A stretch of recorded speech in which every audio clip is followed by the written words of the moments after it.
Testing, testing, check, check.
True ID is here.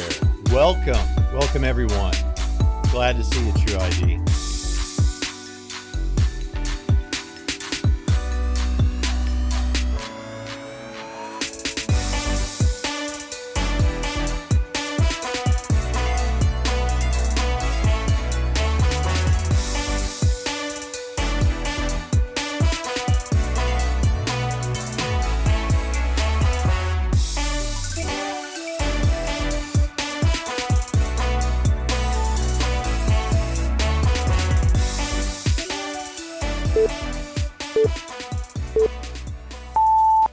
Welcome to Trinity Radio. I'm Braxton Hunter.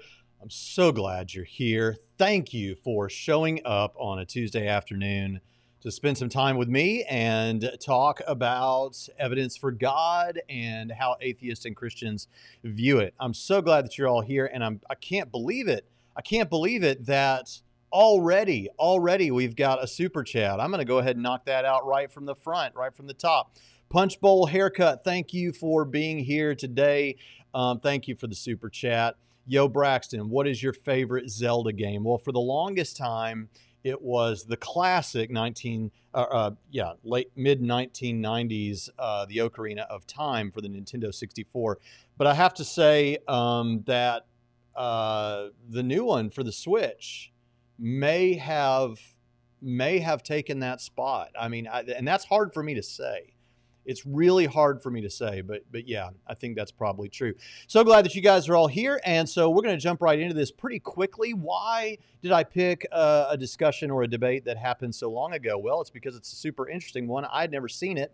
I listened to it, and I thought, wow, there is so much to comment on here. In fact, there's so much to comment on, I didn't even get to put it all the clips into this video. I may have to come back another time and do some more because it is... it's some really good stuff. And it's interesting because Michael Ruse, you may famously know Michael Ruse as the guy who said, the atheist philosopher who said about Richard Dawkins' book, The God Delusion, that it made him ashamed to be an atheist. But in fact, I put that out there on Twitter one time and people just wouldn't believe until I linked the actual video and articles and things. But anyway, so what we're going to do is we're going to take a look at their discussion because I think that Ruse is a very honest about his positions and more sensible than some atheists are. And so and there are plenty of sensible atheists. We have a lot in our audience, so we're glad that you're here. But let's go ahead and jump right in, and let's get a little bit of Michael Ruse's bio. I think what you're going to see a theme emerge here, as I indicated on the thumbnail, is that Michael Ruse is interested in experience and the message, the kind of message that might stand behind biblical stuff. Whereas the Christian is obviously interested in the message, but interested in the truth and the reality of it and the evidence. The Christian's interested in the evidence. The atheist wants an experience instead. You'll see what I mean as we go through it because it might be hard to believe. But let's begin listening to Michael Ruse talk a little bit about his own personal biographic material. Well, first of all, as you can tell from my accent, I was born in England. In fact, I was born in Birmingham in 1940.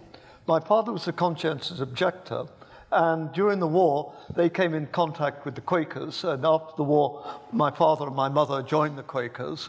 And so I grew up very intensely as a Quaker, to the extent that I was sent away to a Quaker boarding school when I was a teenager.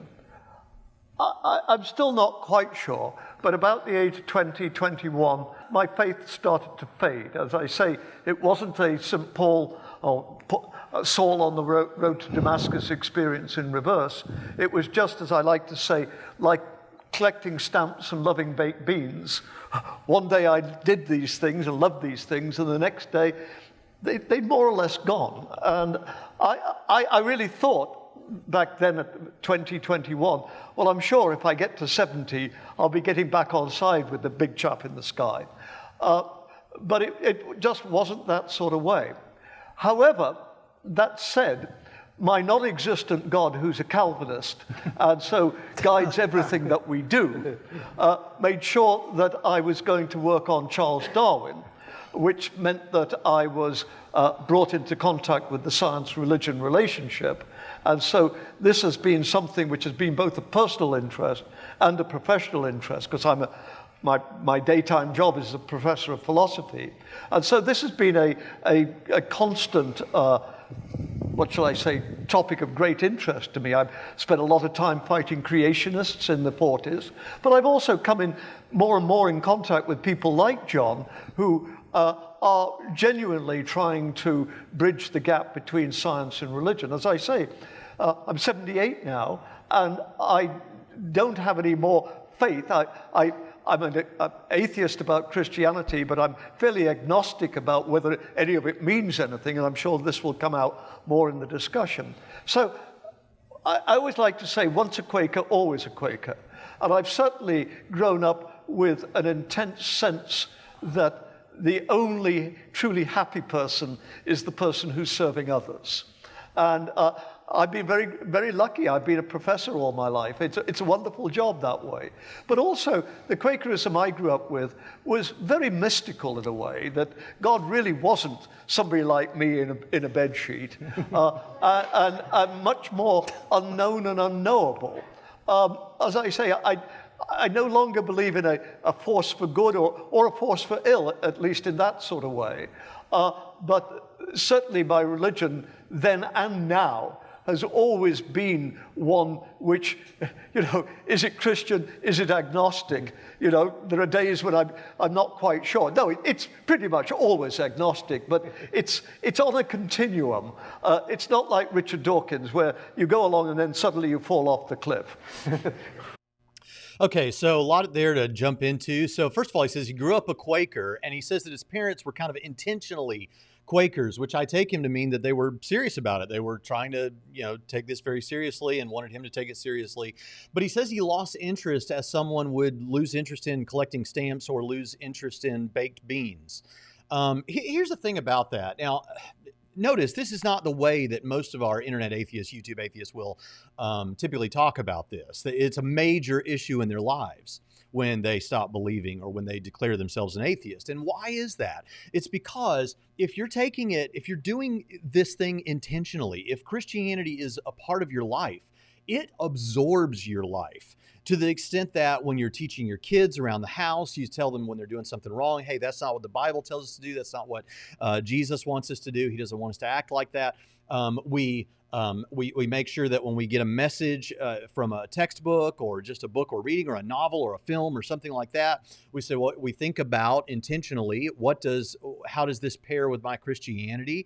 When we're taking in information, we say, does this overturn my Christianity? What does my Christianity have to say to this? It affects and in a good way, and affects our moral behavior. All of these things, it's absolutely the centerpiece of your life if you're a Christian. And so as a result, it cannot be something that you just lose interest in, like baked beans or stamp collecting. That's why it is when YouTube atheists talk about their deconversion experience, it is a major issue that ends up, they're worried that it's going to destroy their relationships. It puts them into a time perhaps of absolute destabilization in their lives and their worldview. It's a big deal.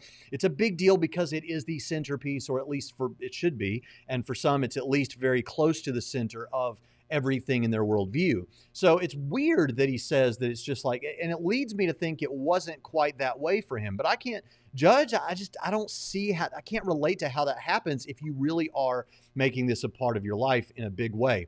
Secondly, notice that he says after he had that happen, and he got into the stuff that he was really interested in, he says that the Calvinist God, his God that he doesn't believe exists, was the Calvinist God, which I take him to mean, and I know he's being a bit facetious, but I do think many atheists perceive of God this way and use this kind of as an out for themselves. It's something like, if there is a God, he's the one who had me studying Darwin, right? He's the one that had me heading down this path of atheism and interest in my studies. I mean, he controls everything, including my thoughts and my actions, which very much is the Calvinist conception of God. Though they might nuance it differently. And so I think there are a lot of atheists. I've heard them say things like this. I could list off several of them who would say, hey, if God controls everything, he hasn't given me that irresistible grace that determines my belief. And so as a result, I can't help it. If he wants me to be different, he should just make me different, make me interested in different things. But that's not what the majority of Christianity has always believed. And I don't believe it's what the Bible teaches. And I have debated that that's not what the Bible teaches on the debate stage, live publicly, and I'm happy to talk about it further. So, but I think people use that as a way of getting out of, feeling less concerned about it. And I want to tell you, if that's you out there and you're a skeptic and you thought, well, I really don't believe, but if there is a God, it's his fault anyway, because he could have determined my belief. You're not off the hook, because you put yourself in a situation to open yourself up to things that we choose.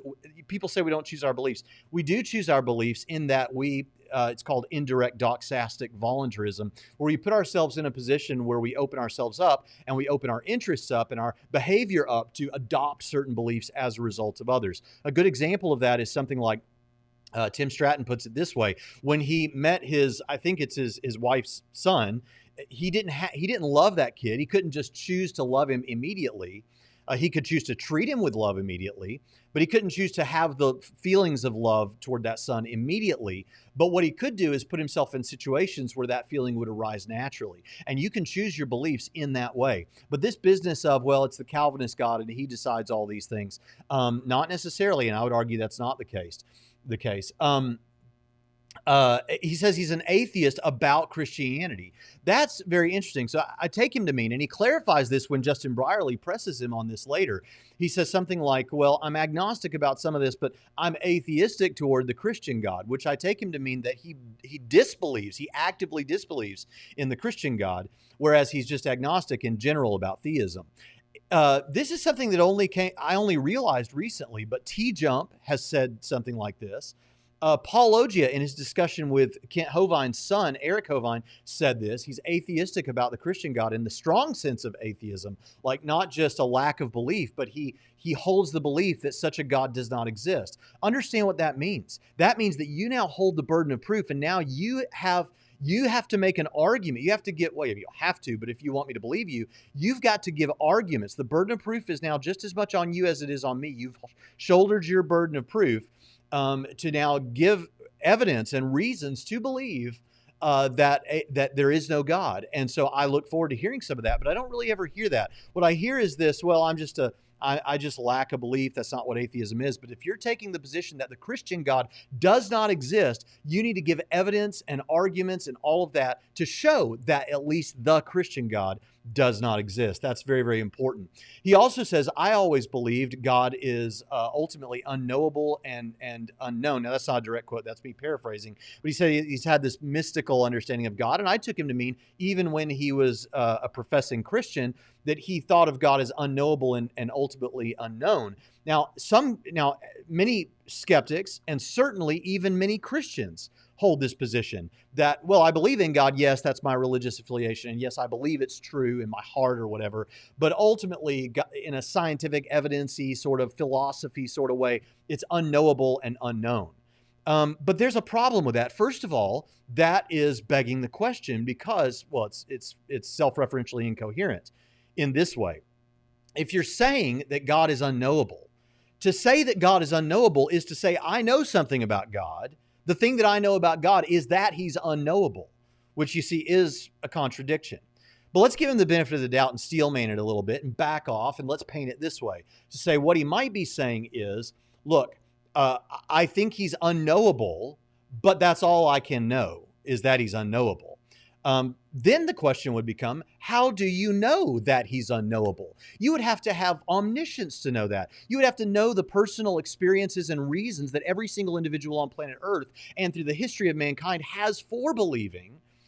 And you would have to be able to show a defeater for all of those. And you haven't done that.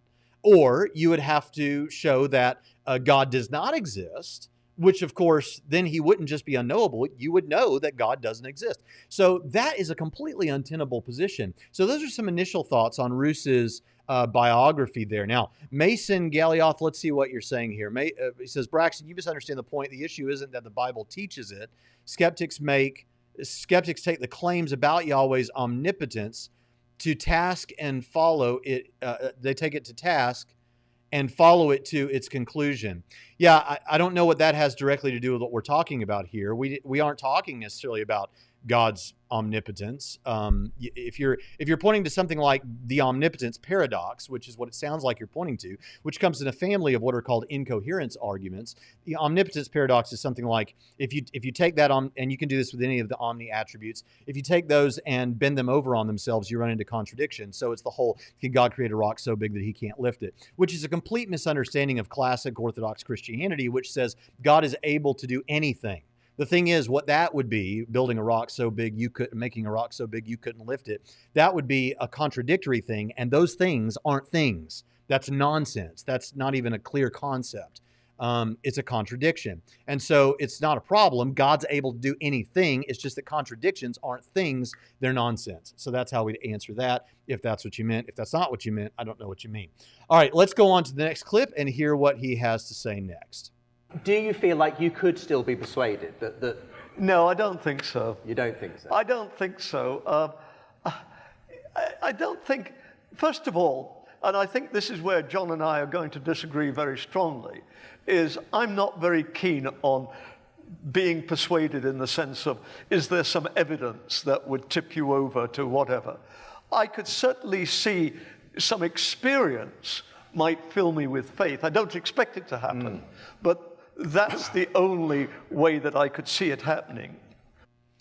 Yeah, okay, so this is the reason for what's on the thumbnail. This atheist would rather have an experience than have evidence. Now, I don't think I'm in any way strawmanning him. He's saying the evidence wouldn't convince me. He's not saying the evidence I've seen doesn't convince me. I'm sure that's true. But he's saying evidence wouldn't convince me. It wouldn't be some kind of evidence. It would be an experience that would convince me.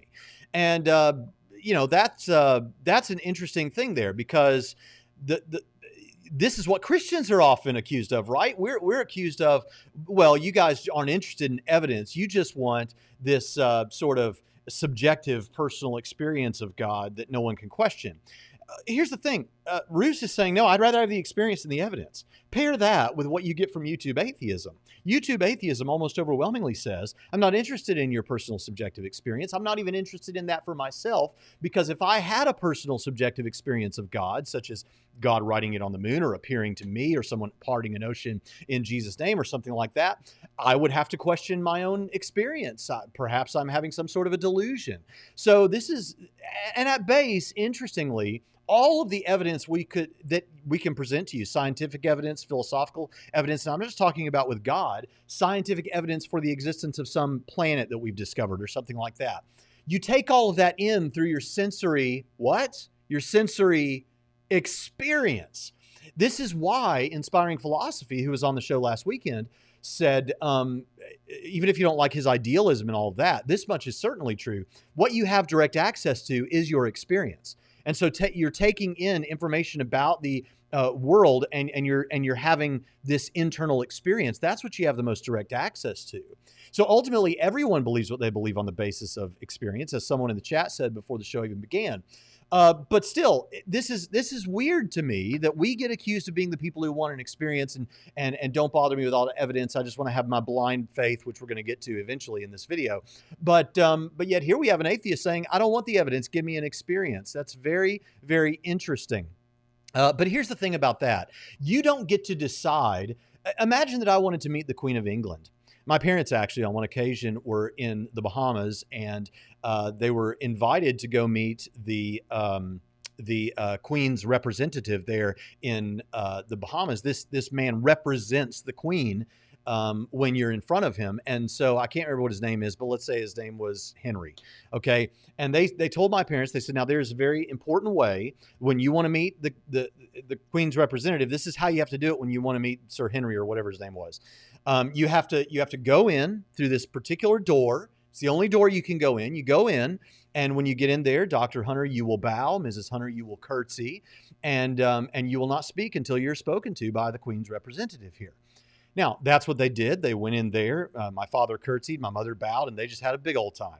But my father has often said, what if I decided I was going to do this my own way? What if I decided if I was the way I wanted to meet the Queen's representative was that I was going to go in through this. I'm not going to go around through that main door. I'm going to go through the side door, and I'm not going to go in there and curtsy or bow or any of that business. I'm going to go in here to this machine, and I'm going to get me a bag of chips, and I'm going to pop open that bag of chips and eat the crumbs, eat it right there, crumbs coming all down my face, and I'm going to go in there and throw my arm around him. He's a man just like I'm a man, and I'm going to say, hey there, Henry, how's it going? Now, do you think that I would get to meet Sir Henry? Of course not. Why? Because even in this world, human beings, flesh and bone human beings like us, there is, depending on their status, there is a particular way that if you want to meet them, you have to meet them. There's a particular door that you have to go through. Interesting that Jesus refers to himself in, I think, John chapter 10 as the door. If that's true of meeting a flesh and bone human being, why do you think you're going to wander up to God any old way you see fit or demand how he's going to reveal himself to you? There is a way. That way is through Jesus Christ. And there's a way to know the truth, and we get that in Scripture by the resurrection of Jesus and by in Romans chapter 1 and verse 20 and other passages that the invisible things of God, his divine nature and attributes are clearly seen through what has been made so that they are without excuse, so that people that don't believe are without excuse. So this is the important thing. And I want you to realize you don't get to just decide. It's as though atheists think they can decide how the highest level of royalty should reveal himself to him. Who do you think you are? Who do I think I am? That we can demand how God will reveal himself to us. Jesus says, I am the door. What is a door? A door is a movable structure that allows access into a building or prevents access from a building. Jesus said, there's no way to come to the Father but by me. If you want to get to God, there's one way to go. That's through Jesus, and there's plenty of evidence. All right, let's move on to the next thing, and let's see about science and Christianity, because I think this will surprise some of you. Well, I think it has done in the past. Yes, first of all, I agree with John. I think that modern science owes a great... I mean, you know, we want to say we've got to be broad and we've got to bring in Buddhism and all of these, but the simple fact of the matter is modern science owes basically its being to Christianity. I mean, at least the science that we have. And I'm sure we'll talk about Darwinism, and I would say it owes its being to Anglican Christianity. But certainly, I think that you're quite right to say that modern science owes its being to Christianity. Now, John and I were talking just before. We both you took courses with her, and I was very much influenced by a woman called Mary Hesse, who was a professor at Cambridge at philosophy. And she made a great deal of metaphor.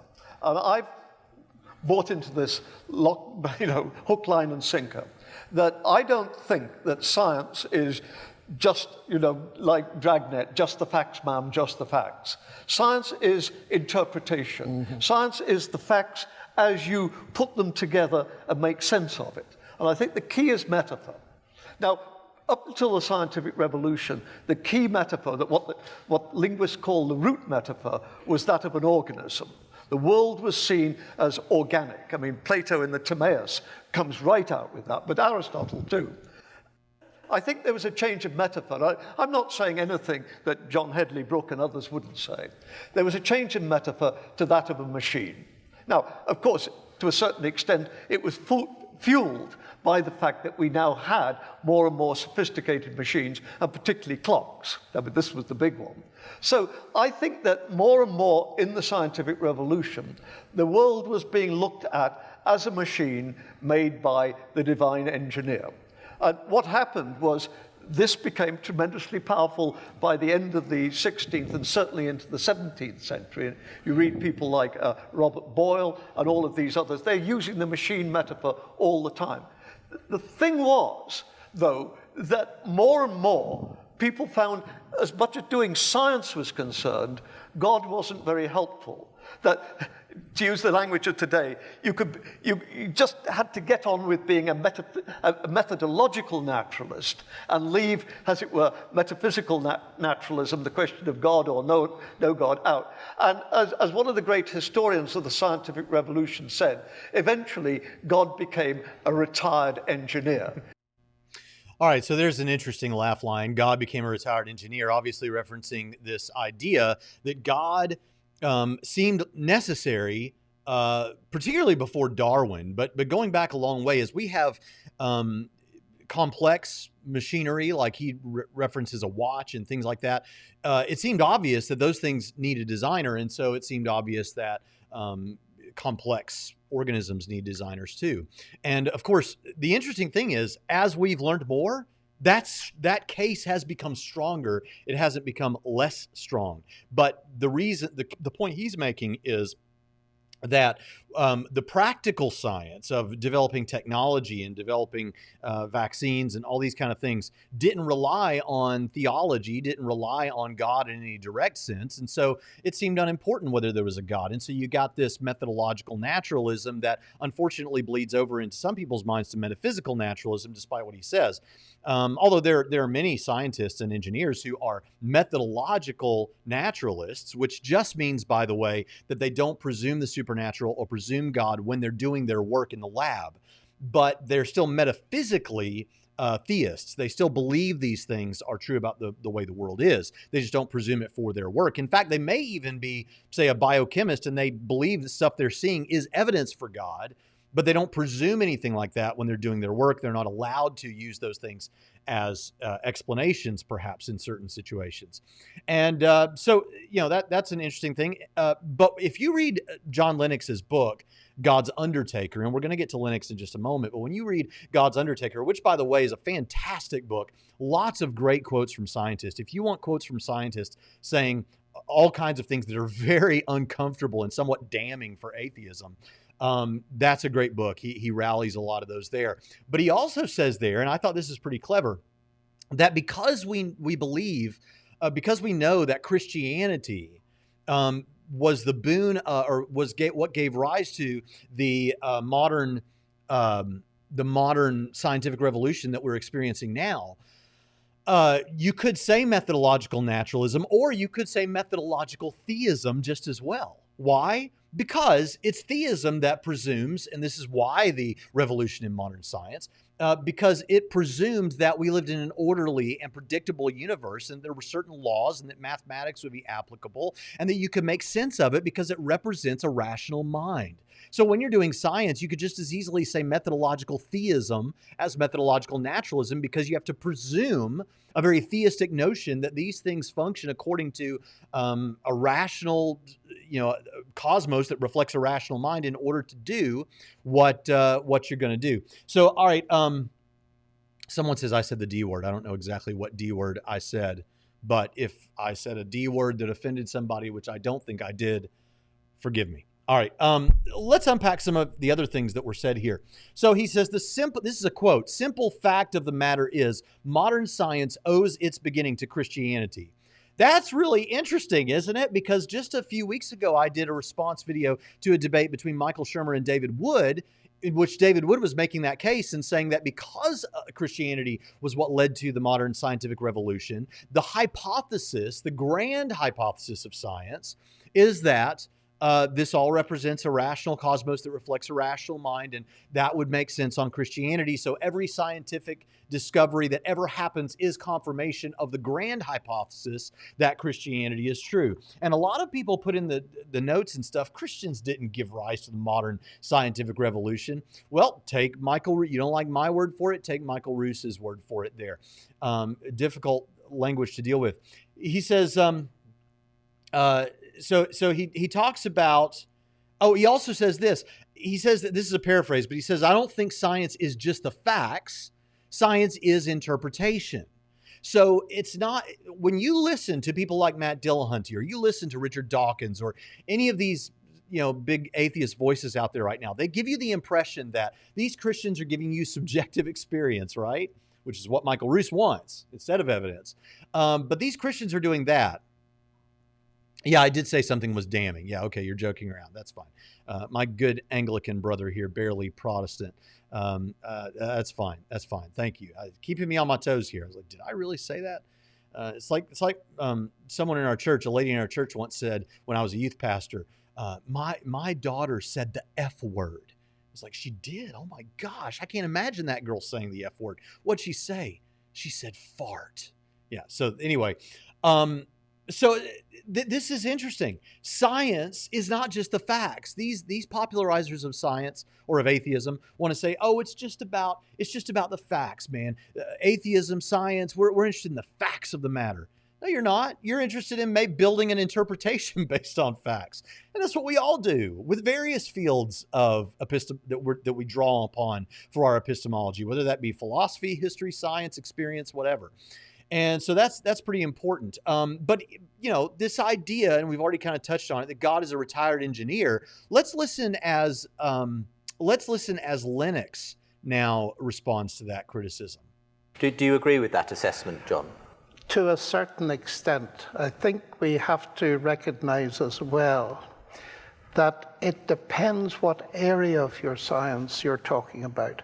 I'm a pure mathematician, and when I teach pure mathematics, I don't mention God at all. And if I was designing the rocket locomotive that George Stephenson designed, we don't mention God at all. God doesn't arise in the vast amount of the practicalities of science, even biology. Where the deeper questions come are, why can we do science at all? What is it about this universe that allows us to do science? And there I would begin to see the fingerprint of a divine mind. So that it's not so much in the mechanisms. Now, there are exceptions to that, because when you raise questions of origins, inevitably, if you look at the history of ideas, you'll see that the question of God comes up a great deal. And God as the one who creates the universe and sustains it. But you'll not find God at the bottom of the piston cylinder in an automobile engine. And of course you won't. And the danger is that because that kind of practical science was so successful in spinning off technology, people then began to take what I regard as a completely illegitimate step. And that is to do away with God altogether. And the main reason for that is the notion that science cannot answer every question. Scientism is rampant today, and I think it's dangerously false. Just explain what scientism is. Well, it's the idea that science is the only way to truth. And of course, as a statement, if I say science is the only way to truth, that's logically self-contradictory, because that statement is not a statement of science. So if it's true, it's false. Perhaps it's a bit too early in the evening for logic like that. But the point is this, that many people like Richard Dawkins and Stephen Hawking regard science as the only way to truth. Well, that would shut down your department of philosophy, and that would be absurd. And Cambridge Philosophy Department reacted very severely to Hawking's statement.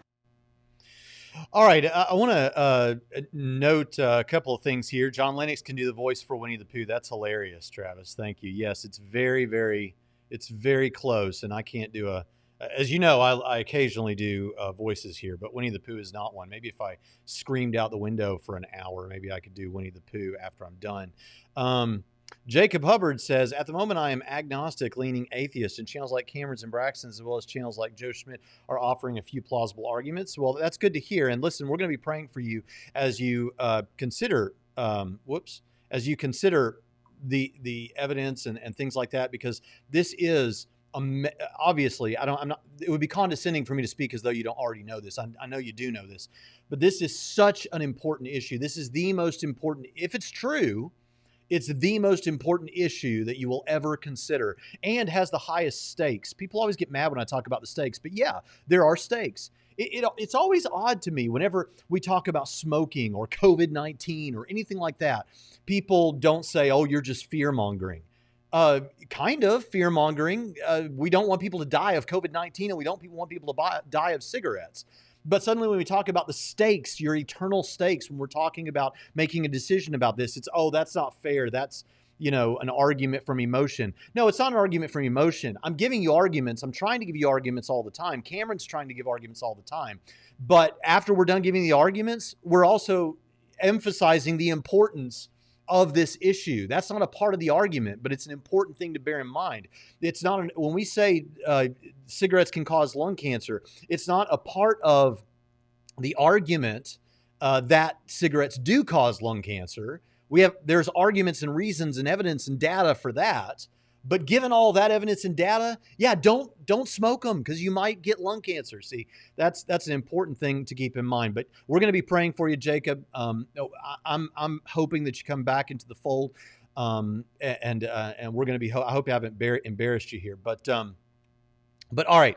So let's see here. So he didn't lead with this. He led with these bigger issues of why can we do science at all. But I want to lead with that second thing that he mentioned there. He says there are exceptions to this.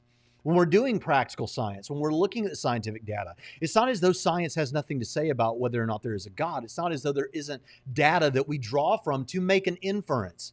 I didn't add a video clip from the debate, but one thing that Michael Ruse kept saying was, well, I know you want to prove this. I know you want to prove that. And Lennox makes a beautiful point that in Scripture, Paul talks about it as though it's an inference, right? You perceive these things. You draw an inference to the best explanation. It's not like a cold, hard proof. Although he did say in Acts chapter 17 that God furnished proof by raising a man from the dead. But the truth is, what his point is, you can draw inferences about God from science or whether there's a God. And he talks about origins, and we could perhaps go to abiogenesis and look at first life and talk about the language system that is there. And I'm going to tell you something. When I look at that, I just got done a while back auditing a class called From the Big Bang to Dark Matter. And then I took another class on evolution. And in the midst of that, to counterbalance the classes led by secularists and everything, I read the famous book, Signature in the Cell by Stephen Meyer. And on both sides of that thing, from the secularists in the universities, like at the University of Tokyo, and then also from Stephen Meyer, what I kept being just astounded by was the level of information, and not what we call Shannon information, which is just like random, digits, but meaningful language systems, basically in our cells. It blows my mind that you can look at that and not see the design, the divine hand that is in that. That is obviously the first intuition. Even people like Richard Dawkins have talked about how, there's this temptation to think that it's divine, that there's some divine hand in it, but that's not really what's going on. It blows my mind. And I don't mean that to be offensive to anyone who doesn't see it. It's more of a suggestion that I think you do see it. And I think you would admit that there is that, like Dawkins says, this impression that it is there, but there is this desire to kind of be skeptical about it because the cultural junk that we have living in the Western world that kind of gives us this these social suggestions kind of causes us to be skeptical, as if all the smart people reject this. And I've got news for you. The smart people do not all reject this. Let's see here. Carmel Crunk, who I know has urged me to study evolution in the past, and it's partly because of her that, and people like that, saying, why don't you take a class on evolution? So I audited a class through Coursera from, I can't remember I think this one was the University of Tokyo, and really, really enjoyed it. And what did I learn? Well, I learned a lot. But basically what I was most interested in was, as I've said before, more than most people who haven't, so if someone went for a biology degree, they probably have a more of a knowledge base when it comes to evolution than I had. But I think I had more than the average person because I've been living in this world where this comes up a lot. And so I kind of understood how natural selection and mutations and all those kind of things work. And so I knew the general idea, and I could have kind of an intelligent conversation with people about it. But what I wanted to know more about was I wanted to learn more about the cell and how the cell works, and how DNA and RNA and the protein molecule and how that's all manufactured and how that functions. And so I learned a little bit more about that. And so I'm still in the midst of making a concerted effort about that. One of the more interesting things I did learn was incidentally also covered by Inspiring Philosophy in the TED Talk that he did earlier this year, where there's this notion among evolutionists that you can have two very similar looking creatures, like a two-toed sloth versus a three-toed sloth, that independently seem to have evolved, if you go with the narrative here, evolved independently of one another, but to be very, very similar. That's interesting. And the idea was that this could happen more easily than you think or something. Really interesting stuff. But anyway, so still studying all that stuff, but it was partly because of your recommendation. So maybe that'll make you feel good for the day. Thank you for the super chat. Very substantial super chat. I really, really do appreciate that. All right. So, and then there is the underlying idea of why can we do science at all? And this is where we get into the issues that have to do with the grander deal, with the laws of the universe being such that, and also if you go check out, there's a great book called The Privileged Planet. That's kind of a very popular book, kind of a classic, a modern classic among people interested in natural theology. And the idea is there it makes a design argument, but not in the way that you think. It's based on our position in our galaxy and even within our solar system, that not just that we are in the right place for life to form as it has, but that we are in the right place to observe and study the universe around us, and that things could be very slightly different and we wouldn't be able to observe the universe around us the way that we are. And why are all these things the way they are? And then, of course, as has been popular in dialogue recently on YouTube, the applicability of mathematics. Let's listen to what Lennox has to say about that. I'd just be interested in you teasing a bit open the idea of why can we do science at all? That big question. Because as a mathematician, do you agree with, I think it was Eugene Wigner who said, the universe is written in the language of mathematics. He said he talked about the unreasonable effectiveness of mathematics. Yes, that's a famous 1961 paper that all mathematicians love. But he was wrong, you see. Oh, okay. Because the unreasonable effectiveness of mathematics assumes a naturalist philosophy. It is absolutely unreasonable that mathematics works if you assume an atheist or naturalistic philosophy. But if you believe there's a God whose mind is behind this universe and behind our minds, then the effectiveness of mathematics is something that I would expect. And of course, Newton, being the genius that he was, this was one of his evidences when he wrote Principia Mathematica. He wrote at the beginning of it, he hoped a thinking person would see that there was a deity from his descriptions of the universe. Kepler said similar things. So, all right, so if you really want a good discussion on the applicability of mathematics and what's going on, I love the discussion between Roger Penrose and William Lane Craig on Unbelievable, just like this is on Unbelievable. And the reason for that is it's actually Roger Penrose who raises this. And Craig just jumps all over it, because what Roger Penrose says is, he said, we've got these realms that we're trying to understand. So you've got the physical stuff, right? You've got the planets and you've got all the stuff on the planets, and you've got the space, and you've got the Higgs boson, and all these kind of things that are out there, the stuff, right? The physical stuff. But then you've also got consciousness, which we're not going to get into here, but you've got consciousness, which to him, he did not think, Roger Penrose doesn't even see, he doesn't accept that consciousness is reducible to brain activity, just physical stuff either, probably because of the hard problem of consciousness, that how do you get enough physical matter complex enough that suddenly you have consciousness arise, right? And he says he doesn't think it's that we don't understand enough. He said he just doesn't see it happening. But take that out of the equation, because I know that's going to be problematic for some of you. Just think about the physical stuff. And then mathematics. Mathematics is not physical stuff, right? The number 2 is not a physical thing, right? There are 2 physical things, and we can count them 1, 2, but they're not physical things. The number 2 isn't physical in and of itself. These mathematical elements, these abstract objects, seem to be real, like 2 is real in some sense.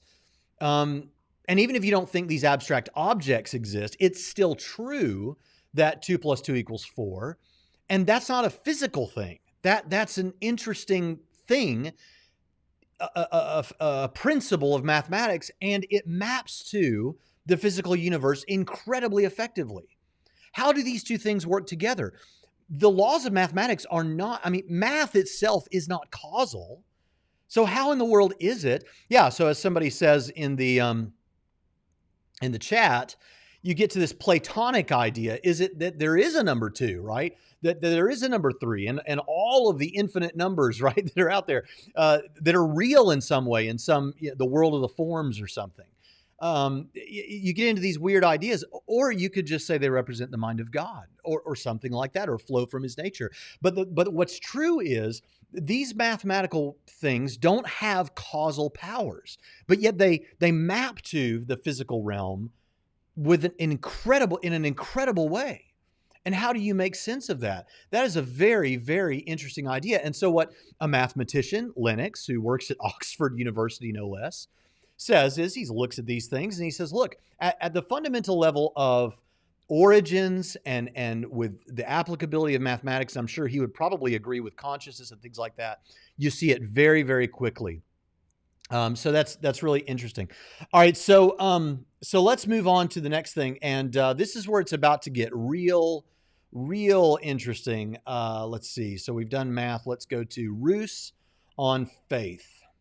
I am not that keen on natural theology at that sort of way. I think that religious belief, certainly Christian belief, should be based on faith. Should be. I'm with Cardinal Newman on this. He said, I believe in design because I believe in God. I do not believe in God because I believe in design. So that's my first sort of statement I would want to make about that. The second one is, well, if it is design, then you've got some questions to ask about the nature of the designer. But I mean, let's take something that neither of us brought up, hemorrhoids. My father had them. I can't believe that any God who cared a bit about human beings would have invented a world which allowed hemorrhoids. So I think if you're going to get into design, then you've got to take the rough with the smooth, as it were. And so I think there are all sorts of issues like that. Okay, so there's a couple of interesting things. Now, first of all, I find it a bit funny that this atheist is telling us that our faith, that what, Christian belief should be like is what he thought of perhaps when he was a Christian. He's going to tell us how it should be, right? It's really interesting. And he's going to tell us it should be just taking it all on faith, which it seems obvious he thinks of in the R.N. Raw sense of faith, which is not at all the biblical understanding of faith, although admittedly some Christians hold to it culturally. But this nonsense understanding of faith where it's just blind, based on nothing, just leap in the dark type faith, that's not at all what the Bible is talking about. And I know some people say, well, yeah, but Christians today talk about it that way, so that's what we need to talk about. Well, if we're going to talk about biblical issues, and we're going to talk about that at a scholarly level, and we're going to talk about the Bible, if you're not talking about what the Bible's talking about when it's talking about faith, then you're not talking about the faith that we're interested in. We'll get to that in just a moment. But he says you should believe in design because he says, I believe in design because I believe in God. I do not believe in God because I believe in design. That's how he thinks we should think of it. That's weird to me. Why is it weird? Because it can go in both directions. Think about a parallel to that. I believe there are nicely designed computers because I believe there are computer designers. I do not believe there are computer designers because I believe there are nicely designed computers. Well, if you saw a nicely designed computer, it's perfectly fair to infer that there is a computer designer. And if you met a computer designer, it's perfectly reasonable to infer that what you see, that there might be nicely designed computers. I just don't get it. I really don't get why this doesn't go in both directions. It seems like a platitude, an atheist platitude, which if we've got an atheist here who's only interested in subjective experience and doesn't care about the evidence or isn't looking for the evidence in order to be convinced, we might expect him to also have faith-like platitudes as well. All right, so he says something interesting here. We're going to get to the faith thing. Don't think I've forgotten it. We're going to get to it. But this is interesting because he says something about the designer that goes in two directions. And so it may have been stated sloppily, or he wanted to work in something funny about hemorrhoids in the midst of it when it really didn't fit. But it seems like on the one hand, he's saying if you want to talk about design, you've got to take the rough and the smooth. He could be talking there about the Hitchens-esque point about poorly designed things. Or he could be talking about the problem of evil. And since I happen to know that he thinks a lot about the problem of evil, it's probably that as well. But let's talk a little bit about this. So as far as poorly designed things go, some of you have heard me say this before, but in my first ever debate with a Harvard graduate and professor of world religions at Florida International University, Daniel Alvarez, you can view it on this channel as well as our response video to it. He brought this up. He said, well, what about the poorly designed things we see in the world? Surely a God wouldn't have done it that way. Interestingly, poorly designed things are poorly, perhaps, from our estimation anyway, designed things, right? Poorly designed. If you're granting poorly designed things, you're granting that they're designed things, or at least they exhibit design. And so there had been an automobile made in Cuba by Ford Motor Company. And most of the people listening to this debate were Cuban Americans. And they had made the first ever automatic transmission automobile for people in Cuba. And they called it a foot dash, the letter N, and then dash go, foot and go. Because they're trying to convey that you could just hit the accelerator and it would change gears on its own. So foot and go. And they began to call it a fatingo. And everyone knew this was a poorly designed automobile. People made jokes about it. You know, just if you had a bad car ever after, that fatingo over there, because it was a poorly designed car. But you know what no one ever said about the Fatingo? Well, clearly this didn't have a designer. No, of course it had a designer. It was just poorly designed. Now, I may disagree with you about whether a particular thing is poorly designed in nature, or it could be the result of the fall. But what we don't need to say is that it's not designed. Now, if he meant the problem of evil, on the other hand, they have a whole discussion about that. We've got videos on that. I'll push you toward the short video I have in the short videos playlist on the problem of evil, and you can check that out at greater length there, because it's not really the central focus of what I want to do here. So go check that out. It's why would God allow bad things to happen, or something like that. All right. So let's move on to Lennox, and this is where we're going to get to the faith stuff, because I wanted to allow Lennox to speak for himself. It's quite clear that Michael and I differ fundamentally on what we mean by faith. Because you see, faith to me is part and parcel of my life as an intellectual and a scientist. Scientists believe certain things. I believe in the theory of gravitational attraction. Why is that? Because I've evidence for it. I believe that my wife loves me. Why? Because I've evidence for it. And my Christian faith consists not in faith as a leap into the unknown. It's evidence-based commitment. Otherwise, I wouldn't be remotely interested in Christianity. Okay, sorry, get back to the screen here. All right. So first of all, before I jump into this, couple of questions that were asked. I can't go back and find them all, but so someone says, what about original sin? I mean, that's always been a problem for me. And if evolution is true, how do you get original sin? Again, someone did mention that I have a study through the book of Genesis. It's still not complete, but I've got like 30-something hours where we talk about all that in great detail. But here's the thing. The Augustinian understanding of original sin that says you have a sin nature and a guilt nature, there may or may not be a problem for that on a view that had evolution, for those of you that might be theistic evolutionists out there.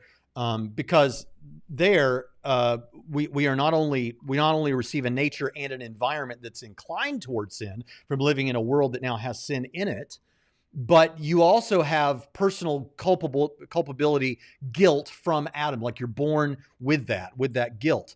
But if you hold an understanding of original sin that I hold, which is that you get the sin nature, that there's a nature and environment inclined towards sin, but you're not personally held culpable for Adam's sin. You're personally held culpable for your own sin. Well, then I don't know that there's as much of a problem there. And someone mentioned, well, if evolution were true, then the fall wouldn't be a thing. It would still be a thing in terms of spiritual fallenness, which is what we're talking about here. Now, in terms of the fallenness of nature, I think it still would be an issue, because let's just imagine that you still had earthquakes and animals killing each other and all the things going on that are basically going on now, but the pair that God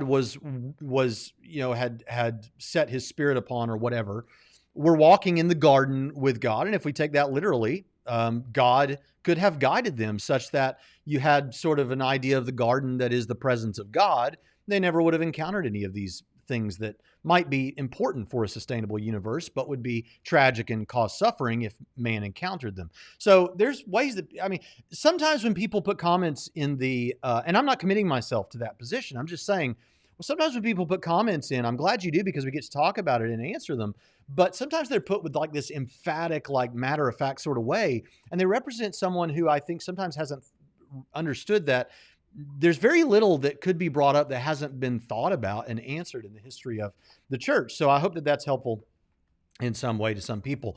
Now, so this issue, so what Ruse is talking about is something more akin to fideism. Fideism is the belief that faith is something, that Christianity should be believed on the basis of a faith defined something like just blind faith, just based on little or nothing.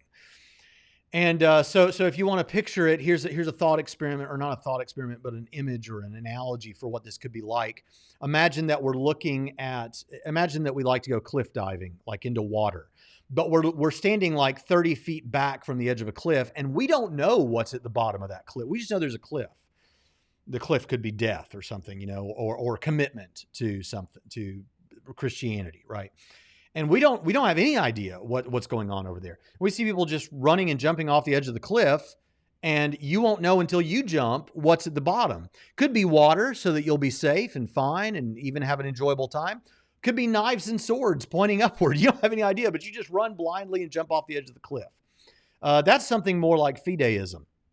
Biblical faith is trust or conviction, trust in something that you could have based on good evidence. So it would be more like walking up to the edge of the cliff, measuring the distance from the top of the cliff to the surface of the water, getting in the water, swimming around, make sure everything's okay, and then trusting that you'll be okay on the basis of the evidence that you have. That's a very important difference, and there will still always be that moment for anyone that's ever been cliff diving where when you get to the edge of the cliff, everything inside of you is like tensed up, because this is scary to put your trust in something, but it could be a trust you're putting based on good evidence. And so that's a very important thing. How do I know this is the kind of faith that the Bible is talking about? Well, I have in front of me, the biblical word is pistis, and it's used 227 times in the New Testament. I have it broken down based on every New Testament book: Matthew 8 times, Mark 5 times, Luke 11 times, Acts 14 times, Romans 35 times. All together in the New Testament, it's used 227 times. Most of the time, skeptics like to point to something like Hebrews 11:1. Faith is the evidence of things not seen, or whatever. Let me give you a better, more accurate translation based on the Greek. Faith is the assurance of things hoped for, the conviction of things not seen. So you can have that assurance or that conviction based on good evidence, because faith, pistis, just means trust, loyalty, or a conviction of something. So when you hear Aaron Ra talking about this, guess what? And he's saying that faith is this blind faith or whatever. Understand, that is not biblical faith. It's not up for debate. It's not a matter of opinion. He's just wrong. That's all there is to it. And anytime you hear someone talking that way, you need to point them out to them. Do I have an early evidence of someone using this word in this way that reveals that this is how the word was used at the time? Maybe some extra biblical evidence. As a matter of fact, I do. Thank you for asking. Theophilus of Antioch, in his letter to Autolycus, book 1, chapter 8, says this: "Do you not know that faith is the leading principle in all matters? For what husbandman can reap unless he first trust his seed to the earth? Or who can cross the sea unless he first entrusts himself to the boat and the pilot? And what sick person can be healed unless he first trusts himself to the care of the physician? And what art or knowledge can anyone learn unless he first applies and entrusts himself to the teacher? If then the husbandman trusts the earth, and the sailor the boat, and the sick the physician, will you not place confidence in God even when you hold so many pledges at his hand? So the idea there is we have this word used to refer to trusting in something that you know works based on good evidence. So what is biblical faith? Biblical faith is trusting in God or remaining loyal to God and trusting that he'll do for you in the future what he said he would do based on what we have good evidence to believe he's done in the past. So this is all important stuff to keep in mind. What about this idea of scientists believing? Lennox talked about scientists have faith. Scientists believe in certain things. The only reason you as an atheist would buck at the idea of scientists having faith is if you have the wrong understanding of faith. The biblical understanding of faith, which is trust or conviction, yeah, scientists have that. And that's perfectly fine. Dan Barker famously says, well, you don't see scientists getting around in a sanctuary saying, I believe in the Higgs boson. I know the Higgs boson is real. I'm trusting in the Higgs boson. But you do see Christians doing that in worship to God. I believe in you, God. I love you, God, because they're trying to work up this thing, believe in what you know ain't so type thing. And as I recently said on John McCrae's channel, what do you mean? The reality is that's not the difference there. That's true that that's what's happening. The scientists don't do that with the Higgs boson, and Christians do that with God. But it doesn't mean that that's not happening because we're trying to work it up in ourselves. Although admittedly, that may be true of some Christians. But in general, it's because of the context. The Higgs boson is not a person. God is a person. And he's tripersonal, but he represents a person. So that is how you talk to a person. I believe in you. I love you. I'm going to be faithful to you. Just as a beautiful love song to, perhaps from me to my wife might be similar wording. I love. Okay, hopefully I'm back now. Are you guys here? Testing, check. Let me know if I'm back. Testing. Okay, back. All right. Don't know where I left off, but the way we talk about a person, like if we're when we're talking to someone we love romantically, we might say, "I do believe in you. I love you." But that's because I'm not trying to work up in myself my belief that my wife is real or something, or that we love each other. I know we do, but it's just that that's how you talk to a person. You don't talk to the Higgs boson that way. And that's a really important thing to keep in mind. What's wrong with Dan Barker? Is he not romantic with his wife? I don't know. So interesting stuff. All right, I'm going to assume that everything's working off. Someone said you left off at buffering. Yeah, well, I hope everything's going well now. So let's keep trucking with this. And I hope this is still the same broadcast. I think that it is. All right, let's move on and let's see the next thing, which has to do with testability. You mentioned what I would call testability. If you can test Newton's laws and all this kind of thing. And I'm constantly up against the question, how can you as a scientist believe this stuff when it's not testable? And I say, who said it isn't testable? You see, why am I sitting here as a Christian? Because I've tested the claims that Christ has made. Let me give you one simple example. We might want to deal with this later on, I don't know, but Christ promises that those who trust him and receive him will receive peace with God and forgiveness and a new life and a new power. I've seen that happen to me and to people endless times. And when you see 2 and 2 make 4 all the time, you begin to believe that 2 and 2 make 4. I think it's eminently testable. And so to come back on Michael's side for a moment, I think there are different levels of argument, Michael. You mentioned testing laws in a laboratory, but there are many things in science as we know, that are not testable. You can't test the origin of life in the lab. You have to make an inference to the best explanation in the past. And that is true of many things. So for me, the evidence on which my faith is based is cumulative. Part of it is objective, intellectual, arguments and all this kind of thing. But a great deal of it has to do with the evidence of, does it actually work in life? Now, notice the difference between these two guys. Again, back to the thumbnail as we've been referencing. The one guy, the Christian, John Lennox, is saying, hey, I believe on every aspect of knowledge intake I can get from the world to build my epistemology. It's personal experience, it's science, it's philosophy, it's history, it's all these things to make a cumulative case. And it practically works. So it's all these things together. But when we come over to Ruse, Ruse has been saying throughout this whole thing, and you're going to see more of it in just a moment. No, it should just be blind faith. No, it should be, it should just be on the basis of experience, if anything, and we can't know and it's unknowable. Listen, he says, I'm not interested in the evidence. I don't think evidence would convince me. I'm interested in experience. This is backwards from how it's portrayed, and so I'm glad that you're getting to see it here. But we're going to move on now to oh, and by the way, the important thing that he says there is it's testable, just not in the way that some scientific tests are done. So it is testable, just not the way that some science is. He said it's inference to the best explanation. Do you know you have to use inference to the best explanation in science? That's what you have to do. And sometimes it's not a repeatable test, like the origin of life or the origin of the physical universe. It may be, the origin of life may be reproducible at some point, but not yet, not the way we're talking about. So important stuff to keep in mind. All right, we're almost done now. Let's move on to some comments about the resurrection so that we can bring it more specifically to Christianity. A couple of things I want to say. I think that John and I probably have a very different take on the resurrection.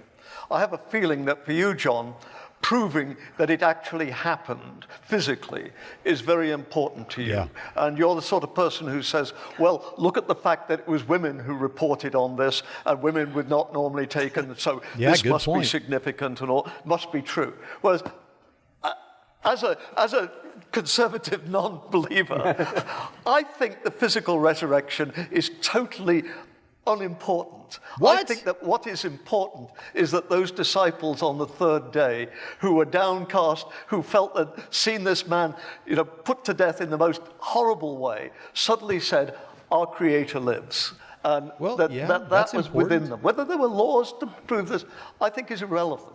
So as I say, I take my religion much more at a spiritual level. I thought you were the atheist. I said, if I did, I would take it.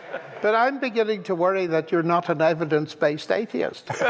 Oh! You see, to say that the resurrection is irrelevant, I find utterly astonishing. The physical resurrection. Yes. I did not say the resurrection was irrelevant. Well, I think the resurrection for a Christian is the key moment. But just a minute. The word anastasis in Greek means standing up again. It is a physical resurrection. Yeah, it is a physical resurrection. I like how N.T. Wright says it too. He points to 1 Corinthians 15, how Paul says, the gospel that I preached to you while I was yet with you, that Christ was dead, buried, and rose again. And he says, when you say dead, buried, and rose again, you no more need to specify bodily or physically than you would have to say if someone walked down the street, you'd have to specify on their feet, right? But anyway, good stuff there. So bodily resurrection is irrelevant? First of all, yes, I'm aware you can hear me, John Beavers. I have to say, I'm not sure I believe him. I really hate to ever say that because I like Michael Ruse. Understand, I like him as far as a person goes. I'm not sure I believe him. How can you say, because that's equivalent to saying if Jesus did rise bodily, it doesn't really matter. What do you mean it doesn't really matter? I mean, Paul says, if Christ be not raised, we of all men are most miserable. I mean, come on, it doesn't matter. And this is why John Lennox seems so shocked by the statement. But it's shocking to say the least. But yes, it is a bodily resurrection. He says, he's pointing out, it's more like it's the message. It's what it meant to these disciples and apostles, not so much the meaning of the event. Well, why can't it be the meaning and the message? It's the message and meaning, not the event. Why can't it be the message, the meaning, and the actual event itself? The evidence or the event is the thing that shows us that the message is true, right? That's That's why it's so important. And you're not an evidence-based atheist. This goes back to what we've been kind of saying. I think he's right there. It does kind of look that way. Now, just to be clear, if I've said, I want to make sure I say what he said. Maybe I've said, speaking too quickly, that he's not interested in the evidence. Well, that's an inference I make from his statement. This is what he actually said.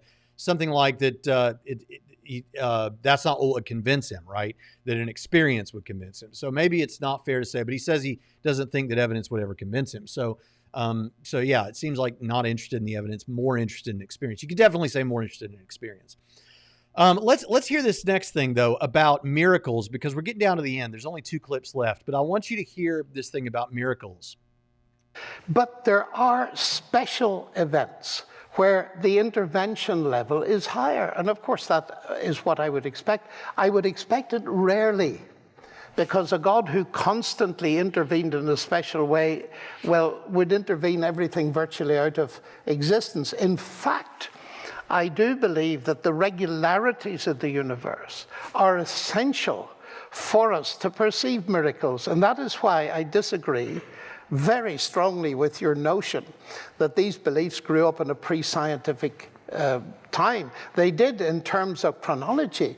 But you see, when the man who was born blind was healed by Jesus, he said, well, since the beginning of the world, this has never happened. He recognized it as a miracle, as a special event caused by God, because he knew what normally happened.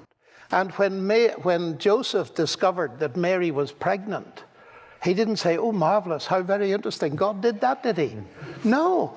He wanted to divorce her. Why? Because he knew as well as any modern gynecologist where babies come from. And therefore, we've got to realize, David Hume was totally wrong about this, talking about these beliefs arose in pre-scientific days, because you can only recognize something as a supernatural intervention if you know the norm. That's why Jesus' resurrection was so impressive, because dead bodies weren't popping out of the graves all over the place.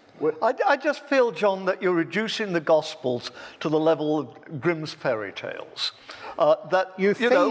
We've got miracles happening in Grimm's fairy tales, and I think that the way that John's approaching the Gospel is, let me be rather rude about this, I think you're downgrading a tremendously important story to one of, David Copperfield, that, Jesus was a miracle doer. And I just don't see Jesus in that sort of light.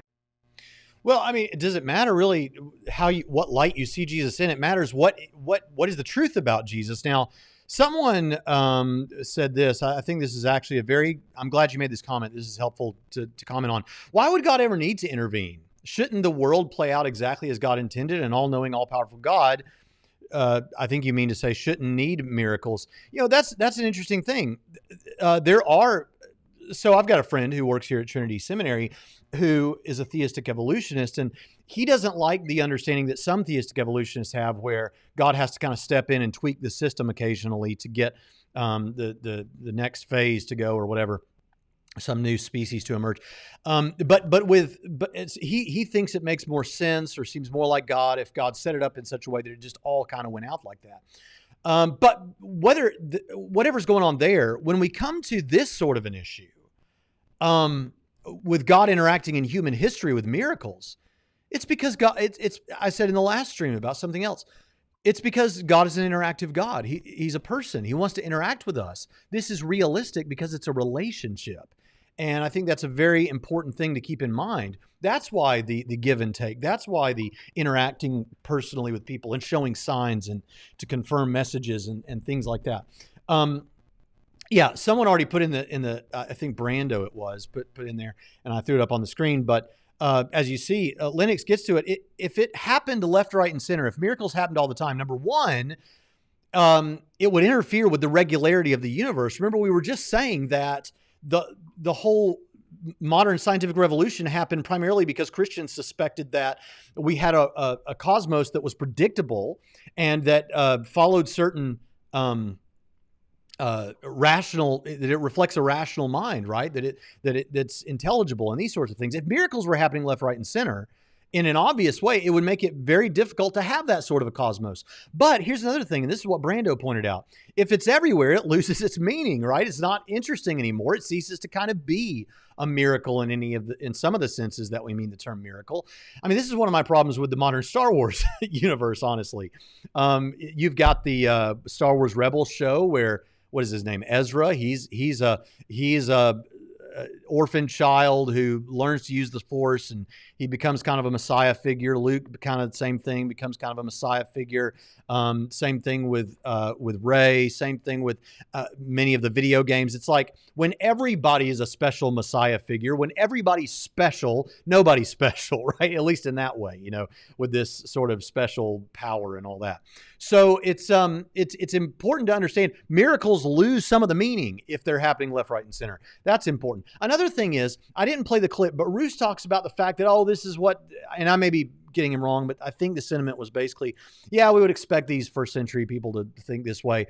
And Lennox comes back with, no. They understood. They weren't idiots. The reason they thought it was amazing that Jesus rose from the dead was because they recognized that doesn't happen. And so it's a miracle. The virgin birth, it's a miracle. Healing somebody who was born blind doesn't happen. It's a miracle. These are important things. These people recognized them for what they were because they did know what that was like.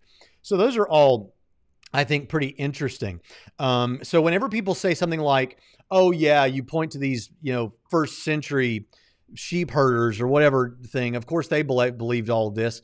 You realize that they reported it to us. And the reason they reported it to us was because it was unusual. And they knew that it didn't work like that either. Interesting stuff. All right, last clip of the day, and then we'll be done. And those of you that chose to watch this instead of Capturing Christianity, blessings upon you. May your children rise up and call you blessed, and you can be free after this to go back and watch what you missed. And I encourage you to do that. But let's listen now as Ruse alleges that Lennox is downgrading. I find it difficult to see that it's a downgrading when through all of this, to my mind, comes an increasing sense of the sheer wonder and glory of God in Christ, the Son of God, and evidence that that's who he is.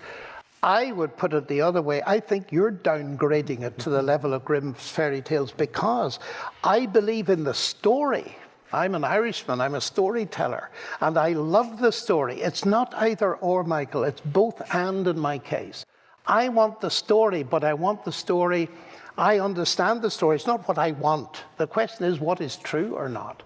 And I believe the story is enhanced and increased in its power because behind it there is a reality. And the reality is, in terms of what we're talking about, the increasing revelation of Christ as to who he was. And it was as a result of watching these signs that led people to believe that he was the Son of God, the Messiah, and they took that extra step of trusting him and had life in his name. All right. So funny comments there. Someone asks, the programmer asked, is Dr. Ruse a naturalist? He says he's a naturalist, but he doesn't know if he's go so far as to call himself a materialist. So yeah. All right. So this is great because his point is, I thought that was beautifully put. The point is, look, you're trying to act like there's something deeper. And by the way, progressive Christianity does this all the time. Act like there's something deeper and more meaningful if it's not exactly like it sounds, if there's not really a miracle or whatever. You can have both. You can have the beautiful story and the reality that is also beautiful that stands behind it. There's nothing improper about that. It's perfectly fine. So I thought this was a really helpful discussion because it touched on so many things. Now, just to recap, we talked about Ruse growing up as a Quaker, and that was such an important thing, but yet he fell out of interest in it, like someone would lose interest in stamps. He talked about how maybe I'm misinterpreting that. I fully admit I might be misinterpreting this, but it seems like when he talks about there's a Calvinist understanding of God that he had as an atheist, that hey, maybe it's like God took me down this road because he's controlling everything, and how that's not what the majority of Christians have ever thought, and that's not what I think the Bible teaches. God is unknowable, but you're claiming to know that about God. That seems a little bit self-referentially incoherent. What would convince him? Well, he's not interested in being convinced by evidence, but rather an experience. Science and Christianity, Ruse himself says, simple fact of the matter is modern science owes its beginnings to Christianity, owes its being to Christianity, and science is not just the facts, man. Science is an interpretation of the facts and what they mean. Ruse says, and it matters what area of science we're talking about. So yeah, you don't find God at the bottom of your pistons in an automobile, but you do find them when you think about mathematics or origins. Really important. Math is one of those examples of that he talks about. Ruse on faith. Ruse thinks we should all take it on blind faith, but as we saw, that is problematic and it's not what the Bible's talking about. He talked about poor design, but poor design, by your estimation, would still be design. Lennox, we talked about his understanding of faith, which is the biblical understanding of faith as trust and conviction that can be based on evidence. We talked about testability, and it is testable in some of the same ways that scientific tests are done. Just not all the ways that scientific tests are done, but that's because you shouldn't hug only to science as a way of getting knowledge. You should go with philosophy, history, experience, science, all the ways you can. The bodily resurrection seems unimportant to Ruse, but it is the historical centerpiece of the Christian faith. And it is a bodily resurrection, and I'm not sure I believe him when he says it's unimportant, because if you're saying whether or not he really rose from the dead isn't that important, I think you'd like to know that, and if you found out it was true, it would change your world. Miracles, if they were happening everywhere, they might lose their meaning and would interfere with the regularity of the universe, which is one of the things we talked about was so fascinating and led to the modern revolution in science by Christians. And first century individuals were not idiots. And ultimately, it doesn't downgrade the story to say that these miraculous things in the resurrection really did happen. You still have all the beauty of the story that Ruse wants to hold on to, but you also have the reality that stands behind all of that. And that brings us down to the end. And I want to say, I've enjoyed being with you. I know there are several in here in the chat. I know of more than one in the chat right now who are struggling with these questions right now. They don't know exactly where they stand on these things. I want to re-emphasize to you that there is incredible evidence. I don't buy divine hiddenness, really. I understand why people have the sense that there is divine hiddenness, I guess. But I agree with Paul in Romans chapter 1, verse 20, that the invisible things of God's eternal power and divine nature are clearly seen through what has been made. Every physical object and concept in the universe can be harnessed as evidence for the existence of God, and the resurrection case is powerful. And here's another spin on it. If you can get to God at least, where would you look for a God who created us to be relational human beings, to be in relationships? Where would you look for him to have possibly tried to communicate with you?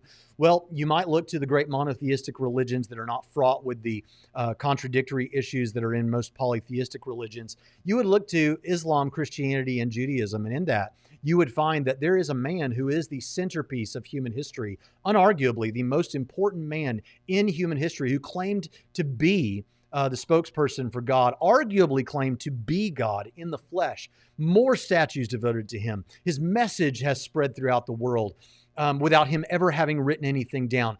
That would be a good place to look for maybe God tried to communicate that way. And so I think there is incredible reason to believe that Christianity is true. And I encourage you to come back because the stakes are high and God loves you and he's reaching out to you. And I don't think it's a mistake that you are on this channel and channels like it. With that, if you're out there and hey, you want to support what we're doing and get lots of good stuff, we also have more content at patreon.com/TrinityRadio. We're going to be doing a giveaway soon, and it's going to be a collection of books. And I've never mentioned that until now. And if you go become a patron right now at any amount, you get access to 5 courses at the seminary level, multiple ebooks, episodes that have never been released, all kinds of good stuff there. I hope that you'll go and check that out. And anything else we need to talk about before we sign off today? I don't think there is. You've been a fun group. I really appreciate that you were here. I did not know that Cameron at Capturing Christianity had a stream going. Thursday, Cameron. Thursday is supposed to be your stream day. I can't keep track of all your streams, man. Come on. So I've enjoyed being with you. Not a single dislike. Well, that would be a miracle, but there is one. One dislike. Dadgummit. Well, do I like pineapple on pizza? Mason, been a good sport today. Do I like pineapple on pizza? That is an abomination. My wife likes pineapple on pizza. So, you know, we all have to live with certain things in the world. I don't have hemorrhoids, but I do have to live with pineapple on pizza in my household. Thanks, Isaiah Braxton. I really appreciate that. That means a lot. And hey, 2 days in a row doing streams. Maybe we'll have more streams this week. I know we'll have at least one more. And Dr. Flowers was on too. Wow. Well, listen. Yeah, we crossed the streams. I love all of you. If I didn't thank you by name, I really appreciate you. And again, encourage people to subscribe. If you're not a subscriber, please subscribe. We've kind of hit a plateau on subscribers, and YouTube has removed some subscribers recently, as I think they're trying to clean things up. So, yeah, your wife is a heretic. I'll let her know that. Hey, if you're ever in Evansville, check out Parlor Donuts, the best donut in Evansville, Indiana, and perhaps soon coming to a city near you. They do not yet underwrite this program, but maybe soon. And with that, I'll see you next time on Trinity Radio.